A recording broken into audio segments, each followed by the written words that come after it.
எல்லாருக்கும் வணக்கம். இன்றைக்கி டீ போட போகிறேன். எப்படி செய்யணும்னு பார்க்கலாம் வாங்க. அதுக்கு புழுங்கல் அரிசி எடுத்து கடாயில் வறுத்துக்கிட்டு இருக்காங்க. இது என்னடா டீ போடுறேன்னு சொல்லிட்டு புழுங்கல் அரிசி வறுத்துக்கிட்டு இருக்காங்கன்னு நினைக்காதீங்க.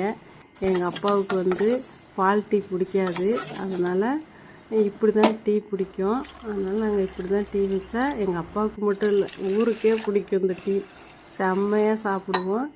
நீங்களும் இதுமாரி வச்சு பாருங்கள், உங்களுக்கும் பிடிக்குதான்னு பார்க்கலாம். இப்போ பார்த்திங்கன்னா அரிசி வறுத்து ஆற வச்சாச்சு. இப்போ வந்து 2 டம்ளர் தண்ணி ஊற்றி வெல்லம் கொஞ்சம் இனிப்பாகவே போட்டுக்கோங்க. கொஞ்சமாக டீத்தூள் போட்டு கொதிக்கிட்டேங்க. இப்போ வந்து வறுத்து வச்ச அரிசி வந்து அரைச்சிடலாங்க. இந்த மாதிரி குறன்னு அரைச்சி எடுத்துக்கோங்க. இப்போ டீ நல்லா கொதிக்கிட்டுங்க. இதுக்கு பேர் வரட்டிங்க. வந்து இப்போ வடித்து எடுத்துக்கலாம். இப்போ வடிகட்டி அது கூட மாவு ரொம்ப சேர்க்க வேண்டாம், ரொம்ப வேணும்னாலும் சேர்த்துங்க. நான் வந்து அளவாக தான், வாசனைக்கு தான் சேர்க்குறேன். 2 டீஸ்பூன் சேர்க்குறேன். சேர்த்துட்டு மூடி போட்டு ஒரு 2 நிமிஷம் மூடி விட்டுருங்க. வெந்துடும் மாவு. வந்து நல்லா கலக்கிட்டு ஊற்றி குடித்தா ஒரு சொம்பு வேணாலும் குடிக்கலாங்க.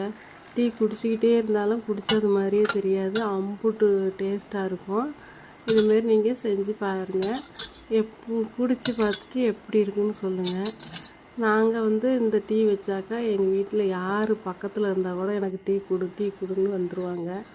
அப்படி எல்லாருக்குமே பிடிக்கும். பிடிக்காதுன்னு சொல்லவே முடியாது. நாங்கள் பாருங்கள், இந்தமாரி டீனால் சொம்பு நிறைய